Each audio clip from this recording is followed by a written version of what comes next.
Most kids spend their 12th birthday at school or with friends.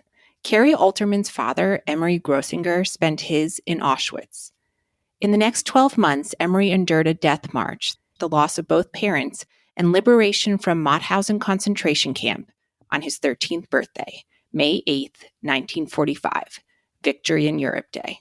He didn't know it yet, but he was an orphan. And surviving was just the first chapter in an extraordinary life. Welcome to the Death Readiness Podcast. This is not your dad's estate planning podcast. I'm Jill Mastriani, former estate attorney, current realist, and your guide through wills, trusts, probate, and the conversations no one wants to have. If your Google search history includes, "Do I need a trust? What exactly is probate? And am I supposed to do something with mom's will?" You're in the right place. I recently visited the Holocaust Museum in Washington, D.C. with my cousin Nora. We moved quietly through the exhibits, surrounded by strangers, each of us lost in our own thoughts. So much of what I saw that day was unspeakable. One photograph stopped me cold. A man about my age staring straight into the camera just before his execution. What was he thinking? Was he terrified, defiant, resigned? I can still see his eyes. And then, in the middle of all the darkness, there was a wall of light. Stories of people who risked everything to save others. One young, newlywed couple hid 36 of their Jewish neighbors in their home. They even dug a tunnel into the woods so their friends could escape when the Gestapo raided. That mix of unthinkable loss and unexpected courage is at the heart of the story you're about to hear. Kari Alterman shares her father's journey, a boy who lost both his parents and his home, yet returned to his village to find one small piece of his world still waiting: the family dog.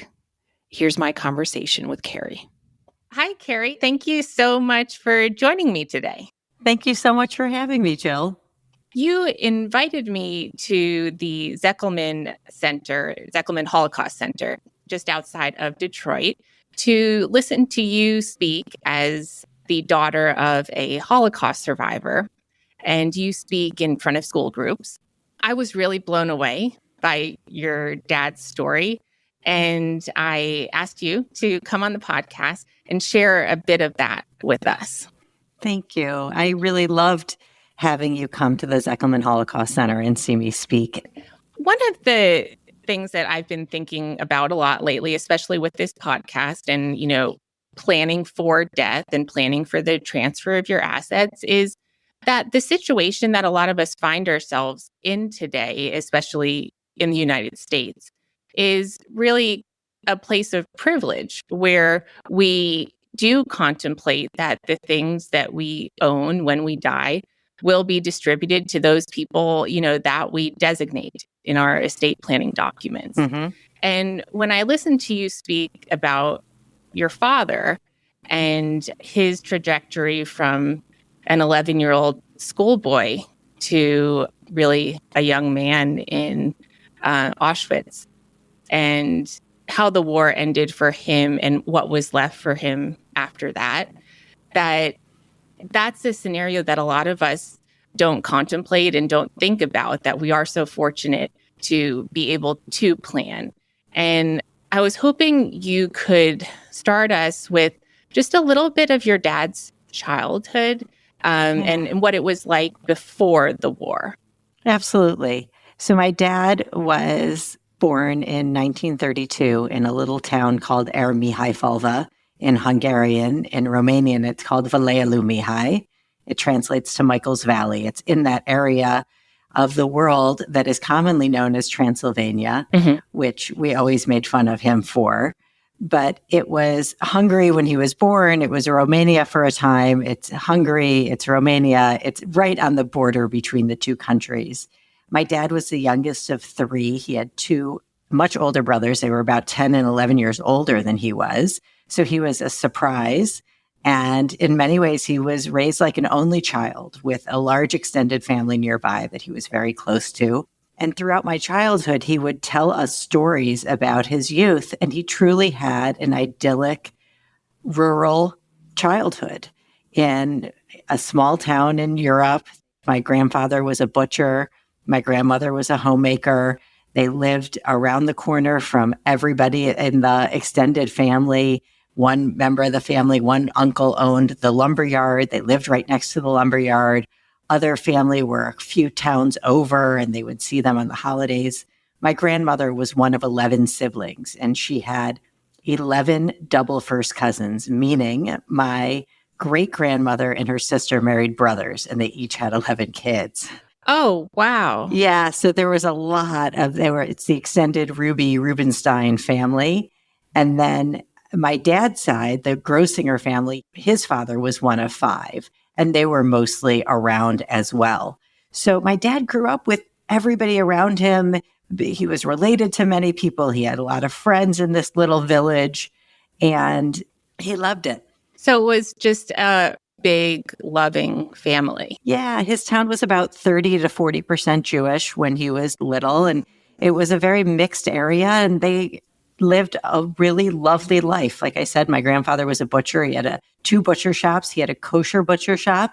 And then if you know anything about the laws of kashrut, some parts of a cow are not kosher, not considered kosher because of where different veins or what have you are in the animal. So he would sell those cuts of meat in a non-kosher butcher shop. Oh, interesting. It's part of the whole ethos of our family going back generations. My dad knew his father's father, his grandfather. My dad would always tell us stories about his grandfather, our great-grandfather, who he said could have been the inspiration for Tevye in Fiddler on the Roof, based on the way he dressed and how he acted. And that my dad went to his funeral in, I think it was 1938 or 39. So my dad was 6 or 7 years old, and they went a couple towns over to the funeral. And my dad would say to us, I knew my grandfather. I went to his funeral. He was born before the American Civil War, and you know me. And think of us holding hands and going all the way back, how far back we can go in knowing our ancestors. Mm-hmm. And that always just stuck with us, that it was pretty amazing to know somebody who knew somebody born before the American Civil War. Not many of us can say that in this day and age. Right. I can't say that for sure. And then obviously World War II started. Your grandparents, your dad's parents, they had a plan for how they were going to escape and hide. What was that plan and what happened to it?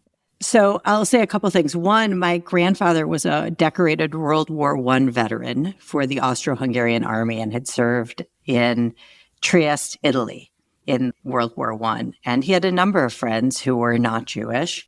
And my uncles, during the beginning of World War II, a little ways in, ended up being drafted into the Hungarian army into labor brigades.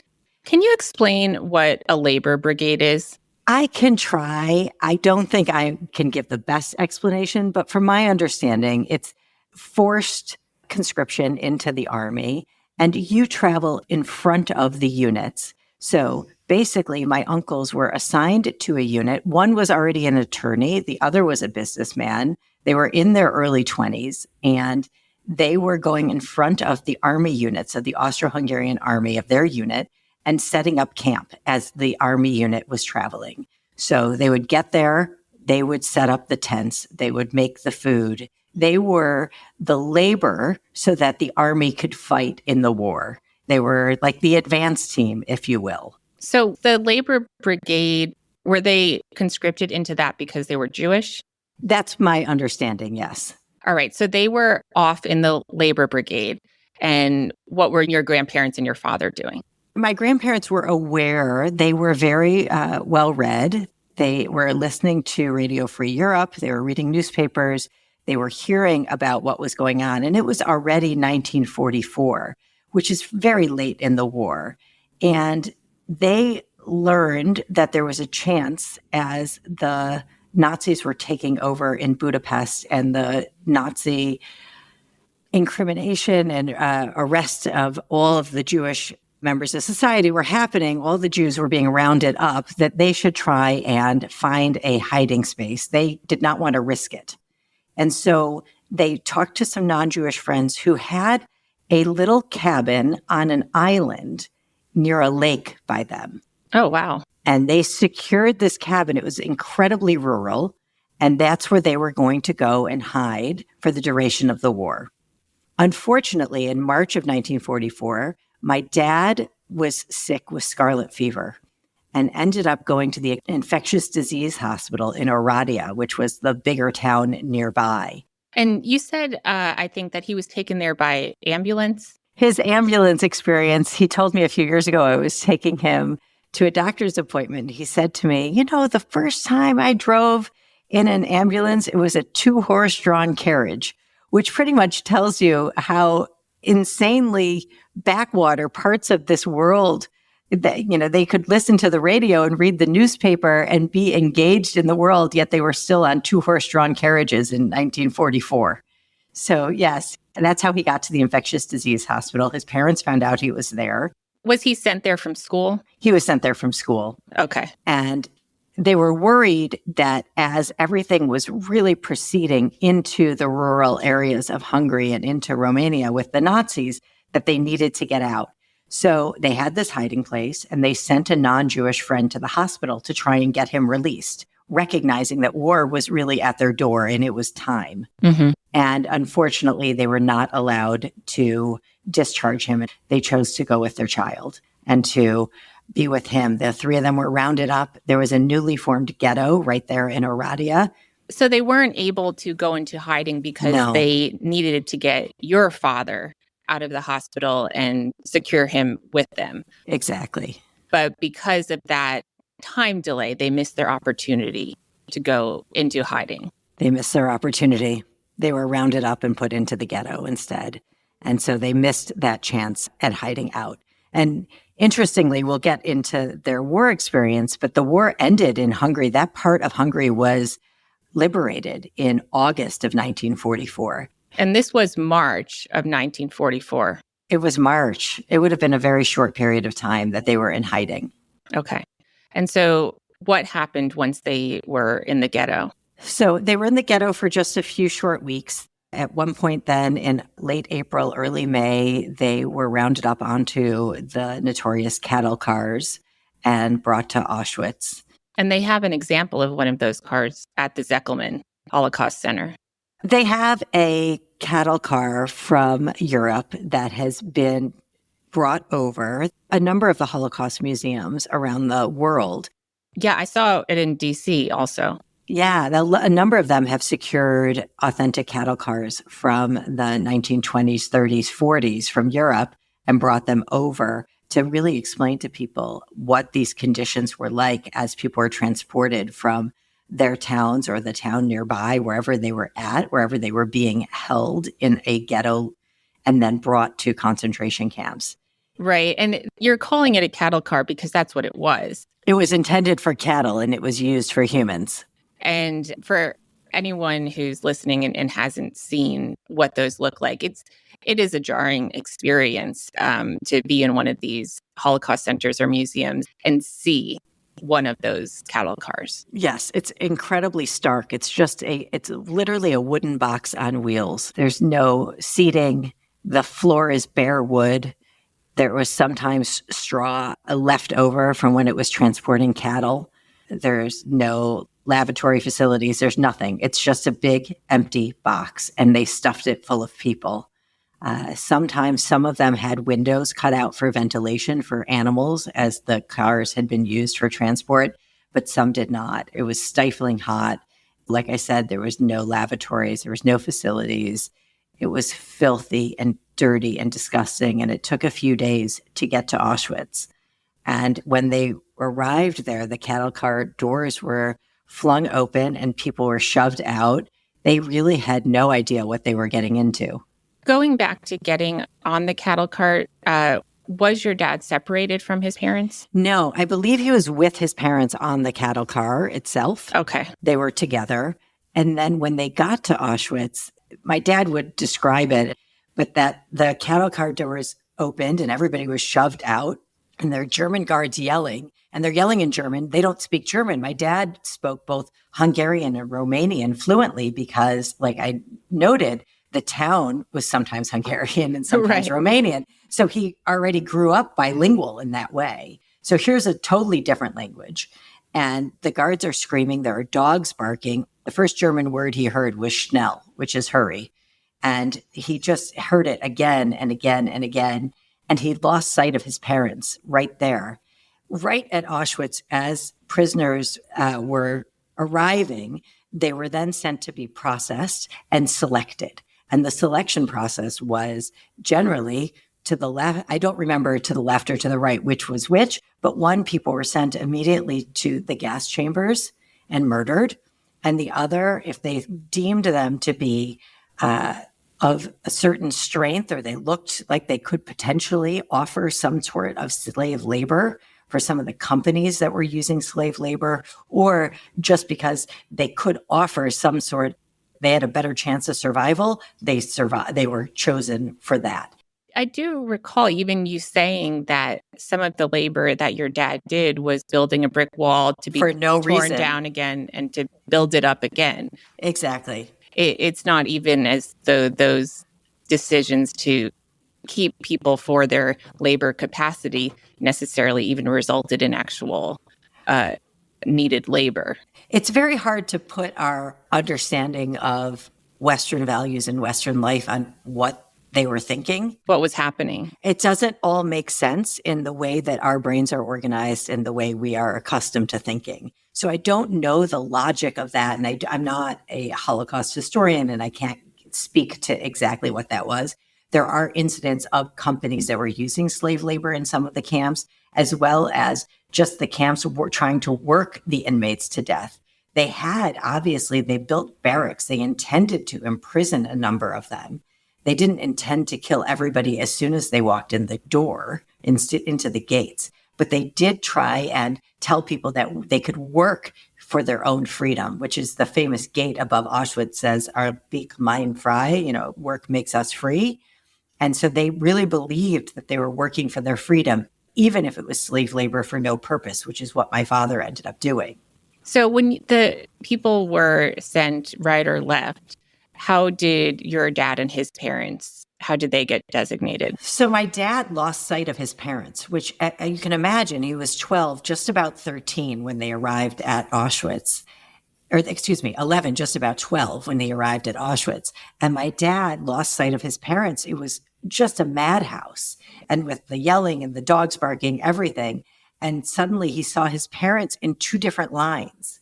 They had not yet gone through the selection, but they were in different lines. There was a women's line, women and children, and men. And my dad was tall for his age. Mm-hmm. And I think he really didn't know where to go. Luckily, both of his parents, before he even made the decision where to go, both of his parents were selected at that point for slave labor. Okay.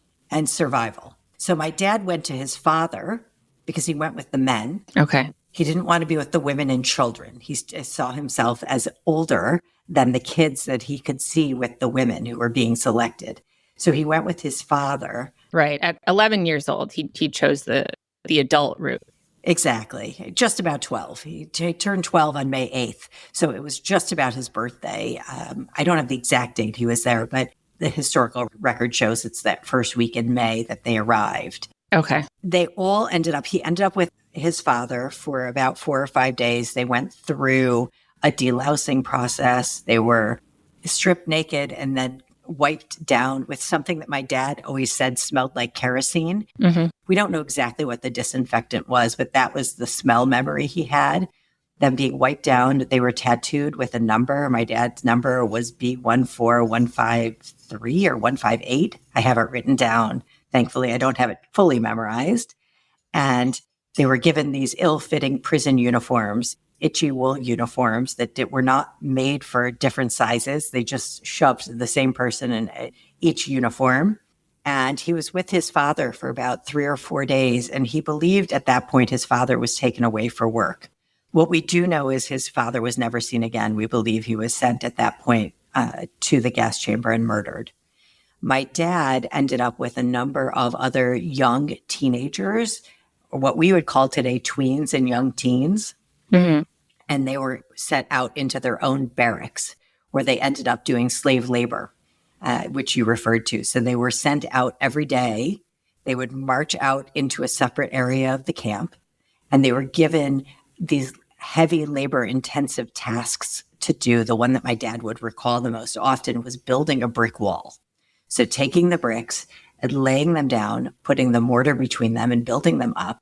And then at the end of the day, the walls would just be knocked down.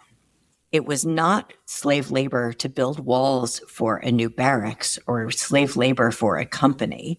It was slave labor to drive them to exhaustion and hopefully to death.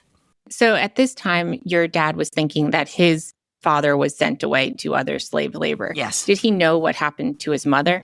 So yes, word got to him. The camps were separated in different areas, and women were separated from the men.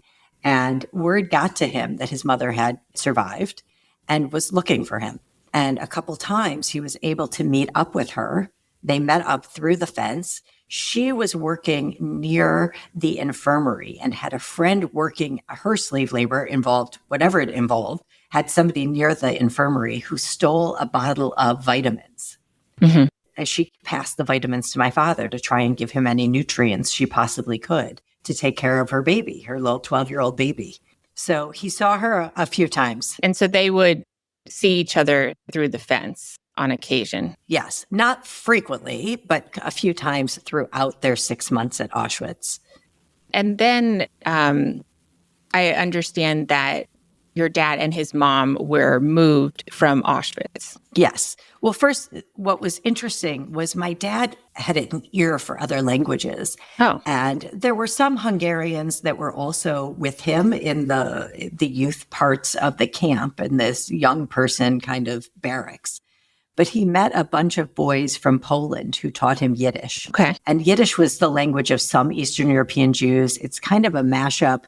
At its most basic, it's a mashup between German and Hebrew. Mm-hmm. And it uses Hebrew letters to write it out, but it sounds more like German. Okay. So he learned functional Yiddish from these boys, and they became his friends. And one night, there were rumors that their barracks were going to be liquidated, that they would all be murdered. And my dad didn't fully comprehend it, but one of the kids went and broke a window at the back of their barracks, and 4 or 5 of them snuck out. And they invited my dad to sneak out with them. And these young boys were Polish? They were Polish. They'd been the ones teaching him Yiddish. They'd become his friends. And they broke out the window and he went out with them and they went into the barracks next door.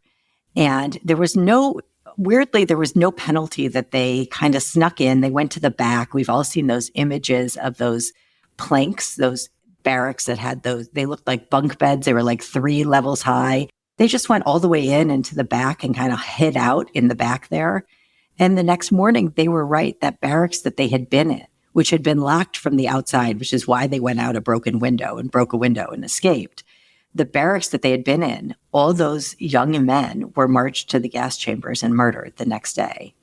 So my dad survived. He would always tell us it was dumb luck that he followed these kids. And we really think he had this raw intelligence and he was blessed with that type of judgment to follow his gut. And his gut told him to go with these kids, and he did. What happened after that? So there was no penalty for them suddenly being part of this other unit. But in January, it was evident that, first of all, the war was turning. In January of 1945, it was evident that the Germans were not going to win the war.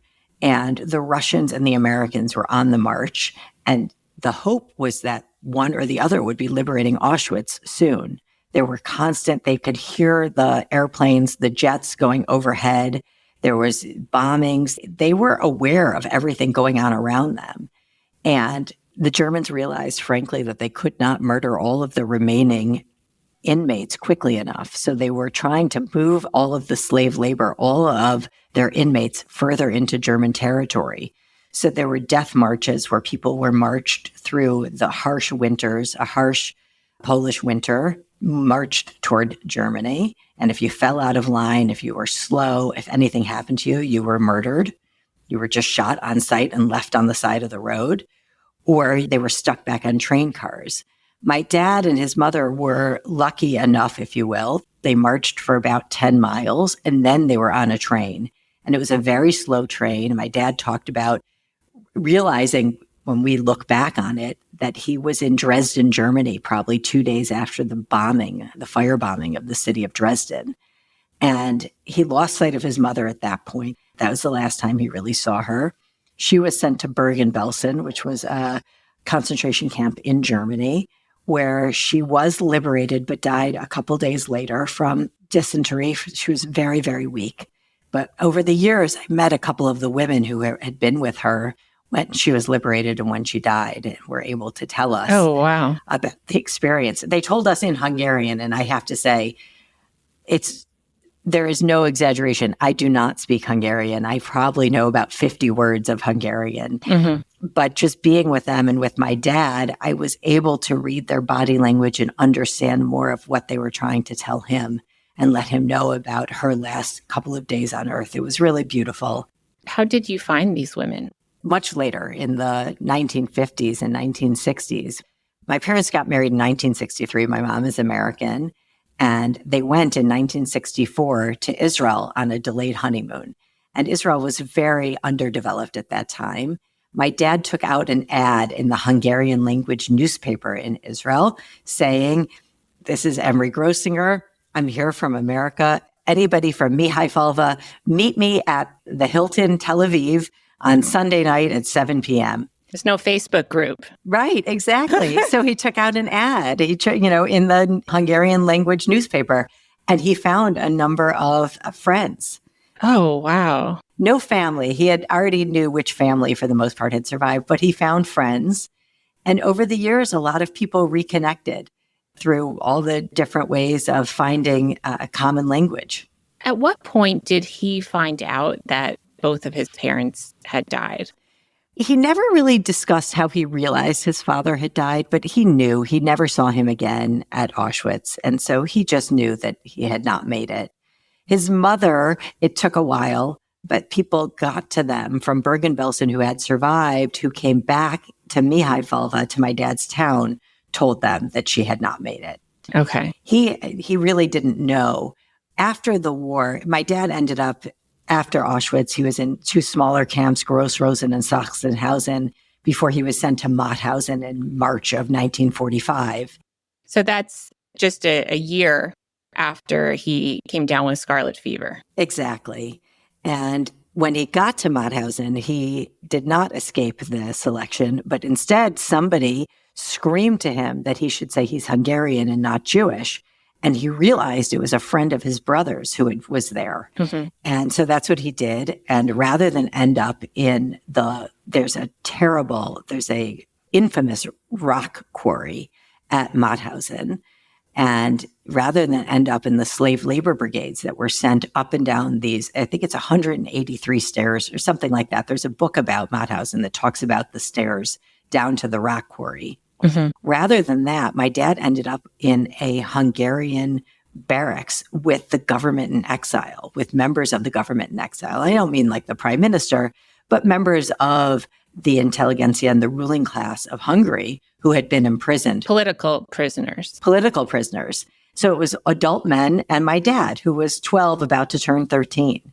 So he had a different experience at Mauthausen. The political prisoners, I can't say they were treated well, but they weren't treated as poorly as the Jewish inmates.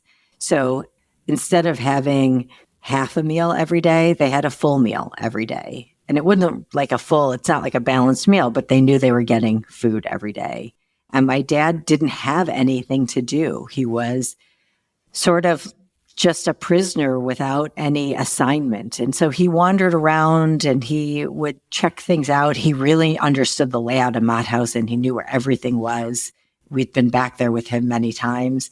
And when he was liberated, the man who had said to him to say he was Hungarian and not Jewish when he had been brought into the camp looked out for him. It's his friend's brother. There were 3 or 4 men from Mihai at Mauthausen. And together they hopped a train. And the trains in Europe were still running. So once they were liberated, and your dad was liberated on May 8th, 1945, which was his 13th birthday. Am I right? So the camp was actually liberated probably on May 6th and May 7th, 1945. But the war ended on VE Day, on my dad's 13th birthday. So that was all at the same time. somehow he met up with his brother's friend. They were all there. They were at Mauthausen, so they had an eye on him. They knew where he was. Okay. They were also prisoners. They were also prisoners. And so they knew that he was there. There was also an older gentleman from the town. My dad said he was an older gentleman. He was probably in his mid-30s. And my dad remembered him before. My dad didn't believe it was him when he approached my father at Mauthausen, because the man my dad knew was rather obese, as my dad would say. He was he was probably 300 pounds, and he was probably down to 120 pounds when my dad saw him, and he didn't believe it was him. He had been starved severely over the year that he had lost most of his body weight. So he and this friend of my uncle's and another man all got on a train. There were kettle cars and different trains running throughout Europe throughout this, and you could just kind of hop on without a ticket. So you didn't need money to get on the train. You just hop on there. They were hopping on and just trying to make their way back toward Hungary and using their natural intelligence and understanding of the layout of where they were and what direction to go in. And they would kind of hop on and hop off different trains until they ended up. There is a train station in Mauthausen, and they ended up back in Mauthausen. And my dad went, he got off the train and went to find his house. His house was destroyed. It didn't exist. It had been burned down. But his brothers, he found them. He then went to the aunt and uncle's house, which was next to the lumber yard. It was, I've been in that house. It was the biggest house in the family. It was probably, 700 square feet, 800 square feet. It was an actual house with walls and a beautiful brickwork on the outside, this green tile. And my dad got there and his brothers were there. And so when he went back to where he lived and the house was gone, at that point, he probably knew his parents had died. He's 13 years old without a cent to his name, essentially, because it wasn't as if, the house was burned down. There are insurance proceeds that his parents have an estate of some sort. Right. All of that ceased to exist. Exactly. And he was just on his own. There was literally nothing of financial means to pass on to him and his brothers. So they were starting their life from scratch as orphans. Right. So what's interesting is my uncles were older. At that point, they were about 23, 24. And my older uncle was an attorney. So they had been back in Mauthausen since August of 1944. Right. So they had already kind of reestablished a bit of a life. So they had some income. We didn't come from a very wealthy family. They came from a very middle-class background. Like I said, my grandfather was a butcher, and they always had everything they needed. Did they have everything they wanted? Not necessarily, but they always had what they needed. They never were starving or what have you, except obviously during the war. So the brothers were working, and they didn't know quite what to do with their 13-year-old brother. And going back to school didn't quite seem like an option. They tried to get my dad to go back to school. That didn't work very well. He ended up living with some relatives for a few weeks, came back to them, and then he ended up joining. There were camps that were forming to train Jews throughout Europe to join a fighting force for Palestine, for pre-war Israel, pre-state Israel, when it was still Palestine in the 1940s, to try and go there. There was a strong movement to get as many European Jews there because they wanted to live in a Jewish majority place to try and guarantee their safety. And my dad went to one of these camps. And while he was at this training camp, he was there for about 3 weeks, he was reading the newspaper. He always, really till the last minute of his life was just one of those news hounds, always had to know what was going on. Even though his formal education ended at 11 years old. His formal education ended at 11 years old, which is just mind-boggling still to me. Mm-hmm. So he was reading the paper, and in the paper, it was saying that the people who were at these camps, they were getting on boats to sail to Haifa, and the boats were getting pulled over in Cyprus. And as they were pulled over in Cyprus, the people on the boats were being put into, and the quotes were concentration camps. And my dad read it and was like, absolutely not. That's not happening again. I already did that. I am done. And he left. He just walked out of the camp and walked back to his house. At 13. At 13. Yeah. How far do you think that was? I think based on where it was probably at least 50 miles, if not further. It was not anything close. Took him a while to get back, but he got back. So he showed up, and there are his brothers who thought that they got rid of him. And his brothers must have been like, oh, God, Emery, he's back. Like, they love him, but they're, but we have my grandmother, like I said, was one of 11, and a number of her siblings were living in the States. And we have letters that my grandmother wrote to her siblings in the States saying, it's summer vacation. Oh, I wish I could send Emery to you. He is such a, the Yiddish word is a satskala. I don't think that she would have said that necessarily, but he was just such a stinker.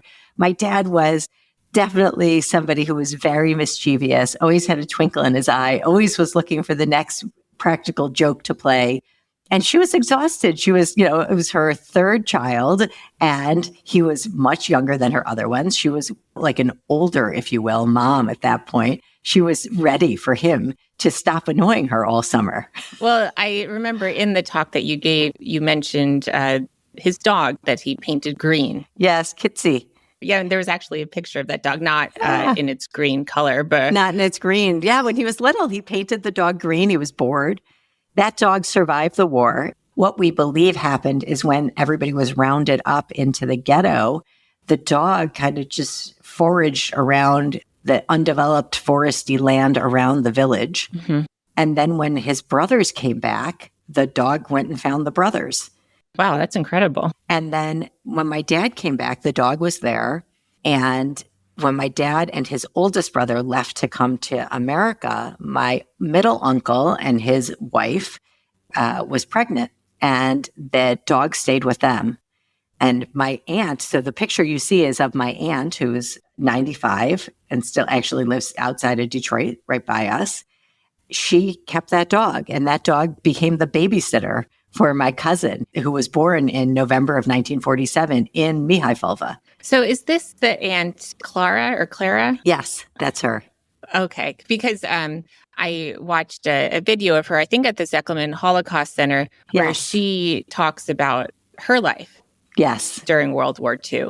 That was really interesting. And then how she ended up in Detroit. But we can link to that video in the show notes for anyone who's interested. Absolutely. I would love to link to that. Because she's now in her mid-90s and she's still speaking publicly. Oh, absolutely. And she's incredibly articulate and so smart. She speaks 7 or 8 languages fluently, and still to this day, she's 95. God willing, she'll be 96 in September. She actively translates documents from their original language so that they can be searched from multiple languages at the Zekelman Holocaust Center, as well as she did this research project that recently concluded trying to trace Hungarian art to find its original provenance before, during, and after World War II to understand what happened. So when we talk about assets that could be passed along, she's done research to understand what happened to these assets and to help try and find some closure and find some of the descendants, perhaps, of really worthy, beautiful pieces of art that have disappeared or are now in private collections, but not quite sure how they got there. When we were talking about her work previously, you told me about the claims conference. Yes. And I had not been aware of that before. And certainly it's some form of remuneration for victims of the Holocaust, but, not anywhere near. I don't want to suggest that it is a decent size compensation considering the tragic loss. But there is some monetary compensation, a very small compensation that your dad started receiving in the 1990s, I think you said? Yes. For me, the claims conference offered my dad an opportunity to share the most basic and important facts of his war years with me. Because to apply to the claims conference, he had to document to the best of his knowledge everywhere he had been and when. And he had really given us only broad strokes of knowledge over the years up until the early 90s. And to sit down and go through the entire application for the claims conference with him gave me the window into and the real introduction to what he had been through and where he had been. And that's what's allowed me over the years to really tell his timeline and to explain all that he went through to the best of my knowledge, because I had that experience with the claims conference.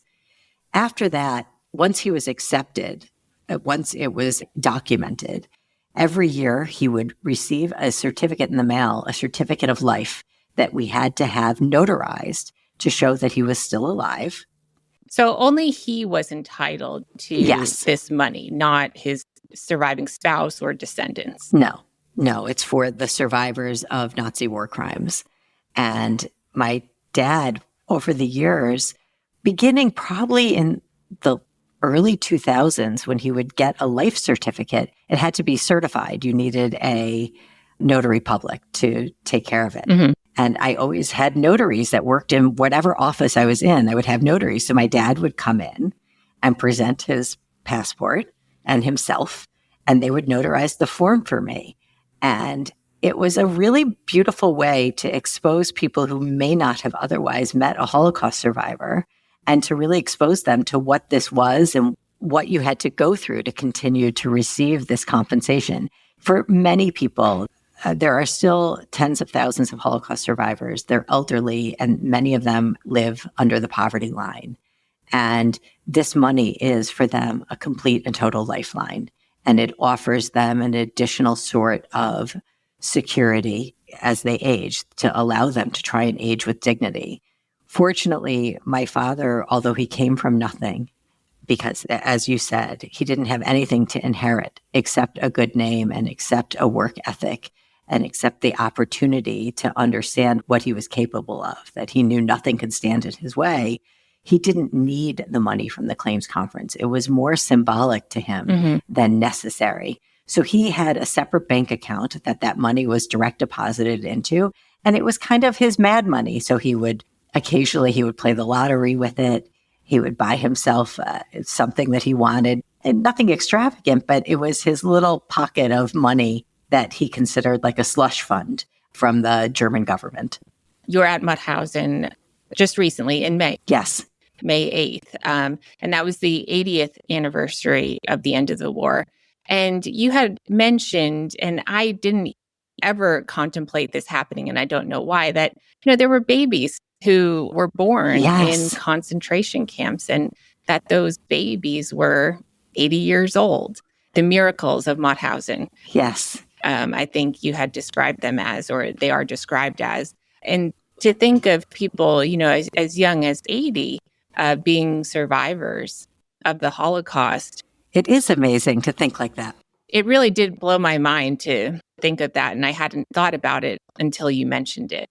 For many years, the only narrative around Holocaust survival was around those who had survived in the concentration camps. But over the years, it has been much more understood that there were so many ways that people survived, from hiding in the forest. You talked about my aunt giving her testimony. She is absolutely a Holocaust survivor, but she never set foot in a concentration camp. There were people who hid in convents, who hid as maids in people's homes, people who hid in basements, people who hid in plain sight.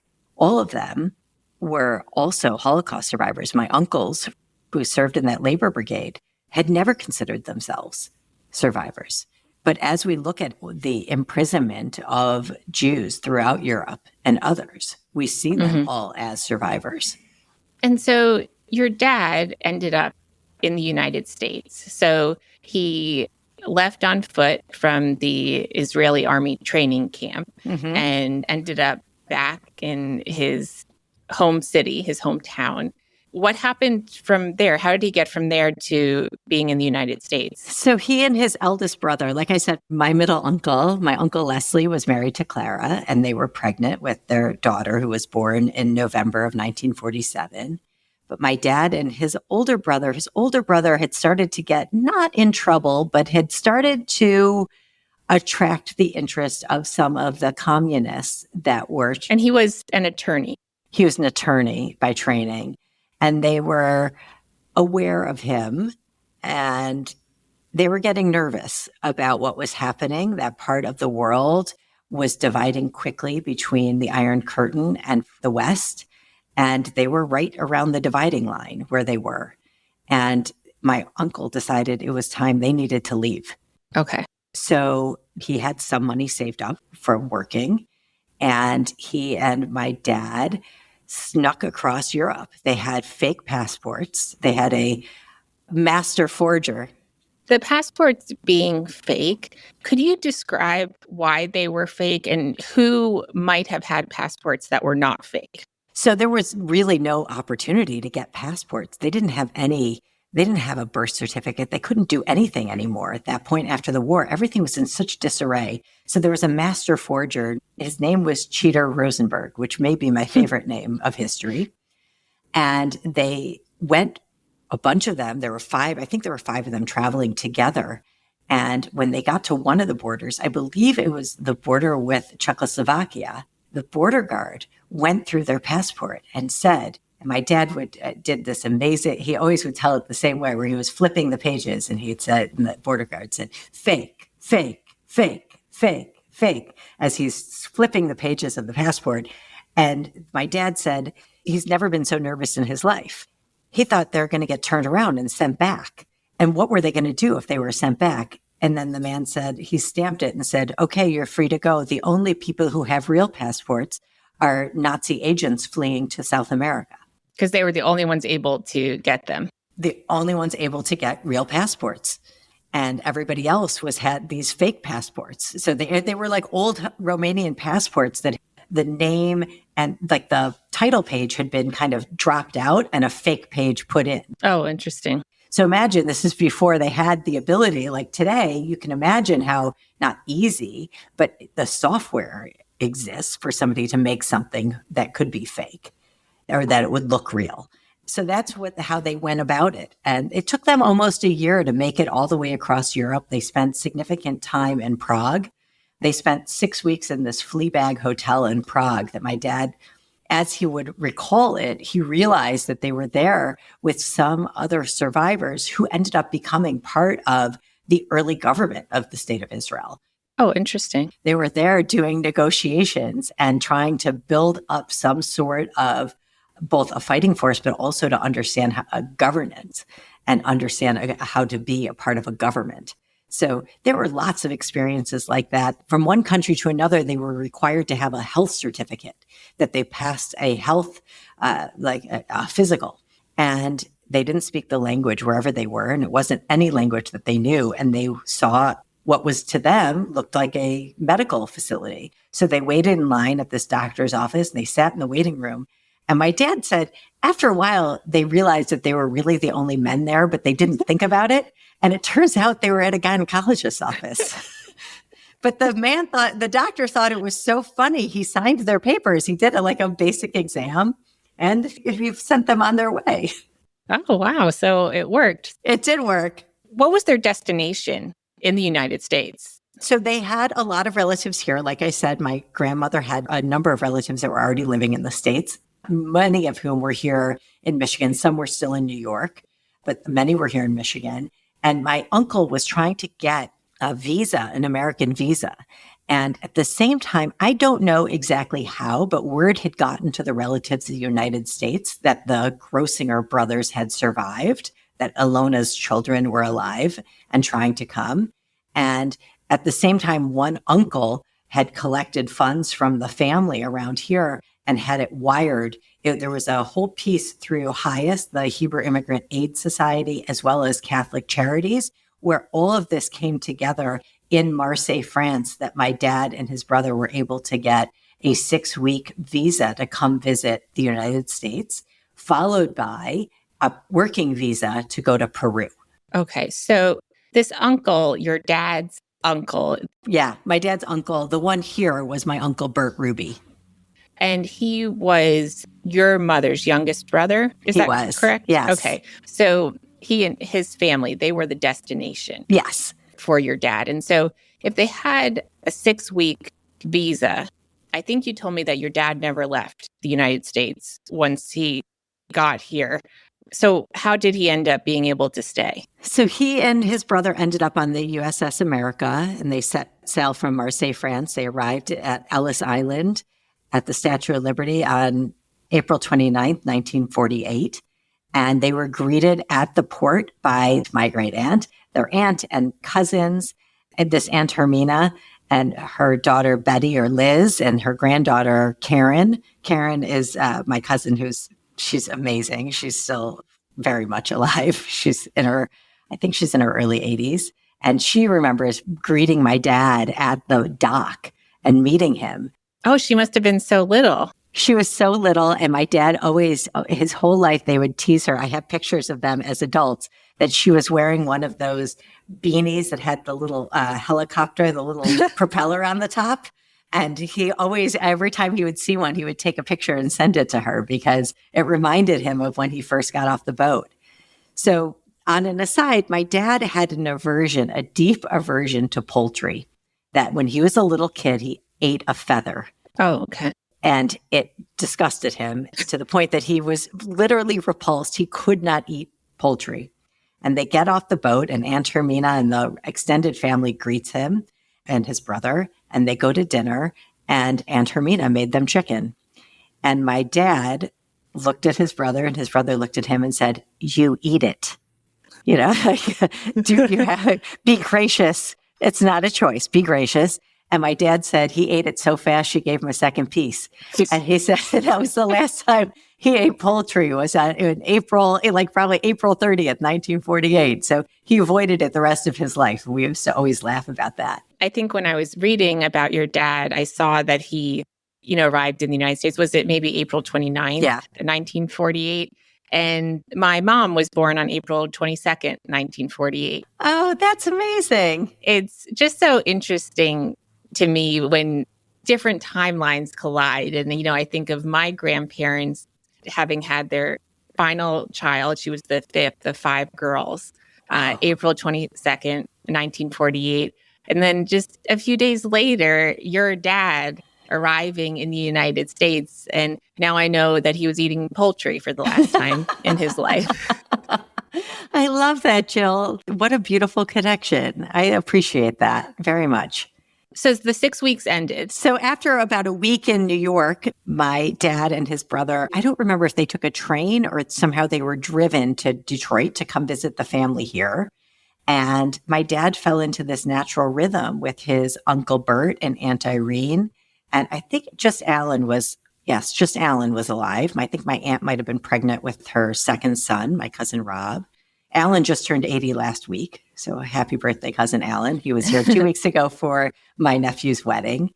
And after the time was up, they were supposed to fly to Peru. My dad obviously had never been on a plane. And they drove to what was then Idlewild, now JFK Airport. Oh, okay. And they got there. And my dad, I guess, he said the whole car ride, he's like, "I'm not leaving. I don't want to start over again. I'm just finally picking up." The only English word he knew when he came to this country was okay. And he said, "I had spent this time getting to know the country and the family, and I didn't want to leave." And he was still a kid. He was a kid. He had just turned 15. So it was, at this point, it's the end of May, early June, 1948. And he wasn't leaving. He didn't want to leave. So he told his aunt and uncle, "I don't want to leave. I want to stay." And his brother couldn't do this because his brother was an adult, was a full-fledged adult. He was in his mid-20s. So he got on the plane for Peru, and my dad got back in the car, and they came back to Detroit. My aunt and uncle were very anxious about having someone overstay a visa and what it would mean for them and what it would mean for him. And they did two things. One was they changed the date, that instead of my dad being born in 32, they said he was born in 33. So they altered his birth certificate. They altered his birth certificate, or whatever they were using as, he didn't really have a birth certificate. So whatever they were using as his birth certificate, which exactly. Maybe that guy Cheater. Exactly. Cheater Rosenberg might have done it. Cheater Rosenberg might have created that. So they altered it to make it appear that he was 1 year younger than he actually was. Exactly. And at that point, the American laws were that 16 was really adulthood and that you were no longer considered a child at 16, even though there's different laws for different ages and what have you. But it made it that he was a stateless orphaned youth as opposed to a stateless orphaned adult. And because he had no citizenship and he didn't have any family, he didn't have any parents, every 6 weeks, my uncle would go down to the immigration building on Jefferson Avenue in Detroit with my dad and present him. And they didn't know what to do with him because there was no place to send him and there was nothing they could do. And so they just kept reporting and reporting and reporting. And my dad, they tried to send him back to school. He went to Detroit. I think he went to Central High School for maybe a week, 2 weeks. And they didn't have ESL programs then. Mm-hmm. And he hated it. And it was not right for him. So my uncle, they had a lot of friends in the meat business. And my dad obviously was very comfortable with that, having come from a family of butchers. So he started working for a family friend down on the Eastern Market. In the Eastern Market in Detroit. In Detroit. Yeah, right in the Eastern Market. And this company that he worked for, Irving Meckler was the man he was working for. And he had a foreman who was a big German guy who had come over well before, between World War I and World War II. And this man had a very thick German accent. And after 2 days of working for him, my dad said to Mr. Meckler, who was notoriously a tough businessman, said, I cannot report to him. I cannot. Because to my dad, it was like a flashback. Oh, wow. To a German guard telling him what to do. And from that day, my dad reported to Mr. Meckler, which was very strange. And according to his family, unusual that he had been so accommodating. But I think that there was an understanding, while there was not a full understanding of what everybody had been through in World War II, there was the understanding that they had been imprisoned and tortured and beaten and starved.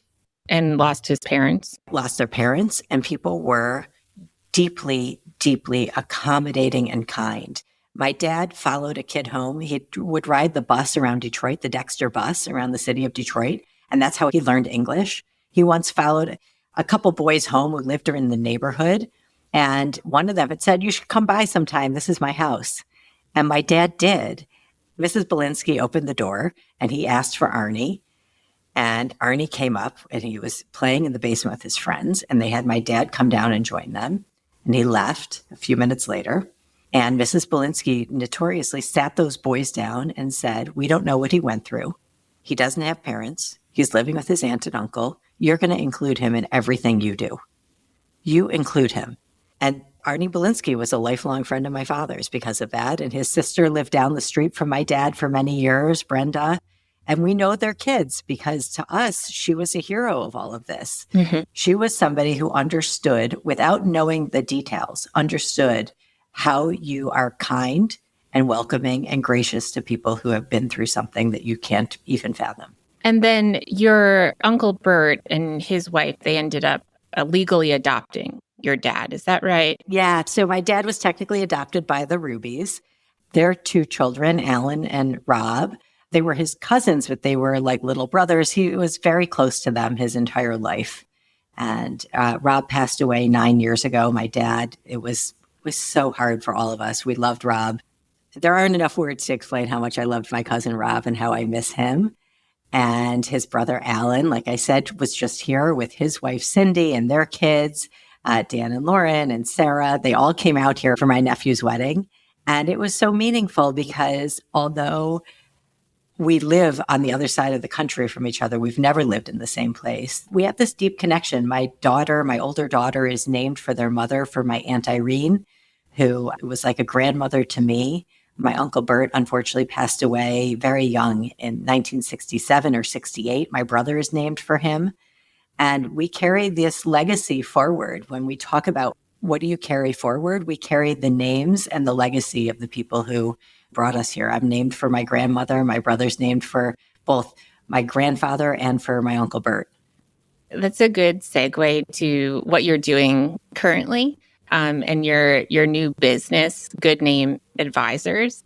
I love how what your dad's experience was and the values that he retained and spread informed what you're doing today and the business that you have. And I love reading your blog and your email newsletters. And I'm just going to read part of your most recent one where you say, we have agency.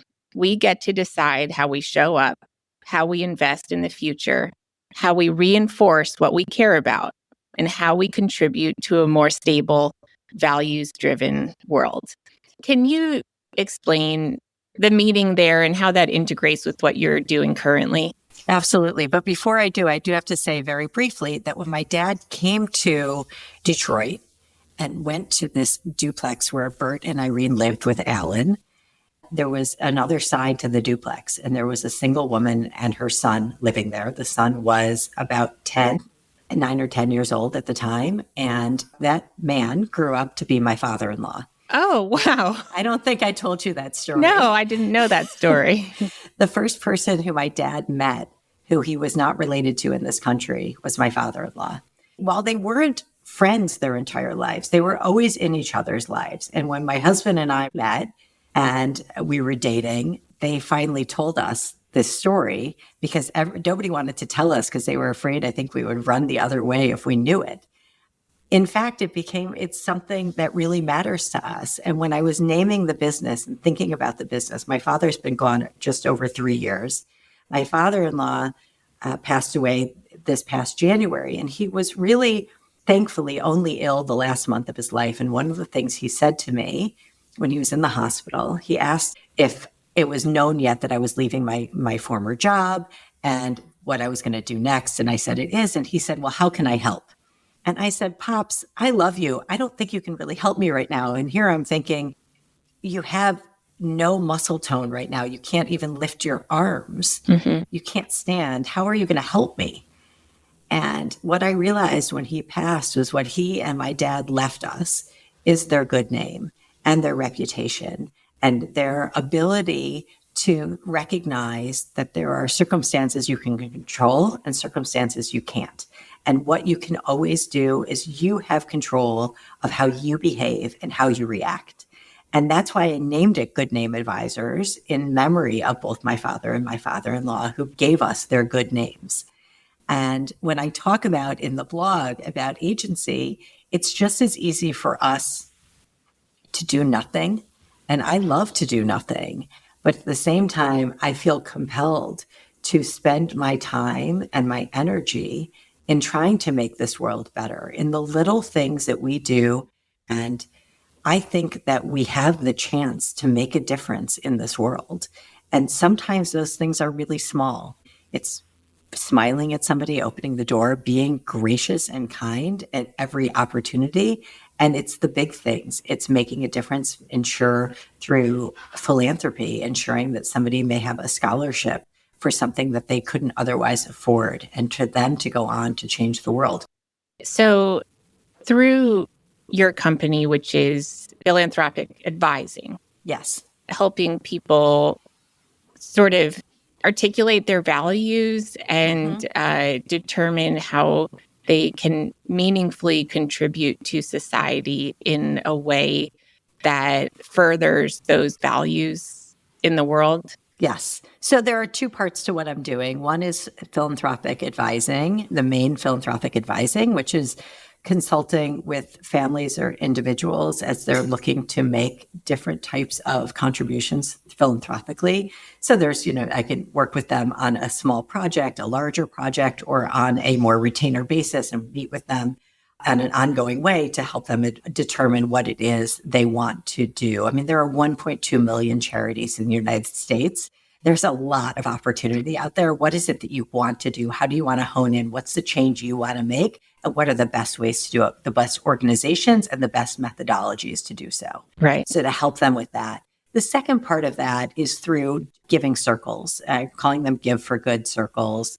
If you're familiar with a giving circle, it's an opportunity. It's like the old school. Well, what if for someone who's not familiar with a giving circle? Yeah. So I think of them as akin in some ways to when there were stock clubs of the 70s and 80s where women would get together and learn about different stocks and co-invest in different companies. This is similar to that. It's not just for women, obviously, but a giving circle allows people to amplify their ability to affect change. So, for instance, if somebody would like to make a big difference and has about $5,000 to give away, to some places, a $5,000 gift can be absolutely a game-changing contribution. Mm-hmm. But if they're able to be with 20 women or 20 individuals, each putting in $5,000, they're then part of a $100,000 gift or two $50,000 gifts, whatever they choose to do. And that really moves the needle philanthropically in a much more effective way.